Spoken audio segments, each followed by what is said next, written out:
When it comes to optimizing your health, there are two major scientific communicators, I would call them, out there. The first one is Thomas Delaur, and the second one is Huberman, Andrew Huberman. Now the thing is, even though Thomas Delaur provides really good quality content, I think the content format is kind of a problem, at least if we compare his format of normal YouTube style videos to Huberman. With Huberman, I feel more like I actually trust the man. And with Thomas Delaur, I feel more like he just made another video on fasting with 3 other tips. And I just don't have an overview anymore. So what would be very helpful, at least for example for me, is if Thomas Delaur just had a website where he would update his protocols, for example.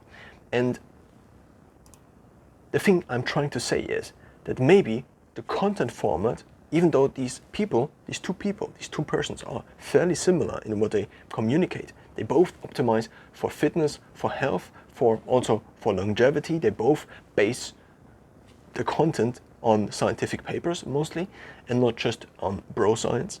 And I think the content format Thomas Delaur chose of making normal YouTube style kind videos is inherently kind of rigged, because it pushes him towards producing a video one after the other, which has a very clickbaity thumbnail, or at least a thumbnail that is clickable, and just also makes the videos very short.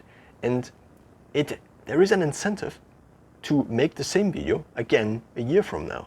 Whereas in a more long-term format, such as the podcast format Huberman chose, I think it's more possible to cover one specific topic and then to only do an update if there are major overhauls.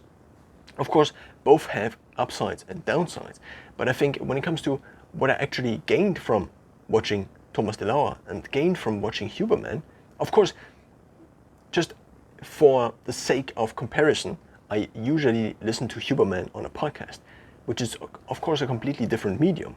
And that's also one of the main benefits of this format Huberman shows, because I can actually listen to it. I don't have to spend active time watching these videos and then feel guilty because I maybe should have done something else with my time. And the retention rate in YouTube videos, and especially in YouTube videos with a lot of science terms where you don't have notes or write notes down, is, at least in my case, not that high. I of course take away general concepts, but I think just due to the more exposure, to the longer exposure on audio, I think the format Huberman chose compared to the format Thomas Delaur chose is, for this specific topic, more advantageous and has more benefits.